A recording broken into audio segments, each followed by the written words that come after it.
যারা বিচার চাই না ফাঁসি চাই বলে বাংলাদেশের ফ্যাসিবাদ কায়েম করেছিল, তারা কিভাবে শাপলার ষড়যন্ত্র করেছিল, শাহবাগে ষড়যন্ত্র করেছিল, কোটি কোটি টাকা ডেডিকেটেড দ্রুত বিচার ট্রাইব্যুনাল করতে হবে।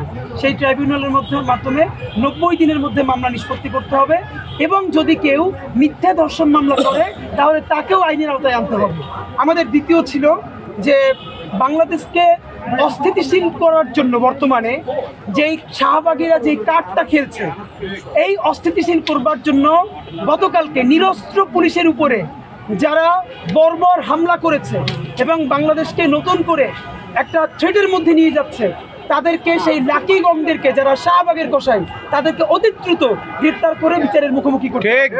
দ্বিতীয়ত আমরা বলেছি যে শাপলার কসাই লাকি এবং তার অন্য দোসররা যারা বাংলাদেশের রাষ্ট্রদ্রোহী, যারা বিচার চাই না ফাঁসি চাই বলে বাংলাদেশের ফ্যাসিবাদ কায়েম করেছিল, তারা কিভাবে শাপলার ষড়যন্ত্র করেছিল, শাহবাগে ষড়যন্ত্র করেছিল, কোটি কোটি টাকা অন্য এম্বাসি থেকে পেয়েছিল, সেইটা তাদেরকে গ্রেফতার করে অতি দ্রুত সেই শাহবাগের ষড়যন্ত্র জাতির সামনে উন্মোচন করতে হবে।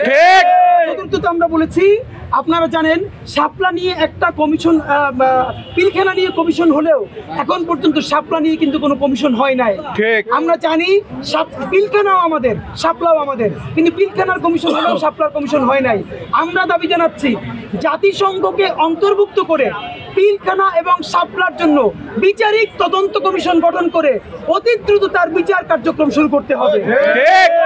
মোস্ট ইম্পর্টেন্টলি আমরা বলতে চাই, অতি দ্রুত জুলাই গণহত্যার বিচার নিশ্চিত করবার জন্য গণহত্যাকারী খুনি আওয়ামী লীগকে নিষিদ্ধ করতে হবে।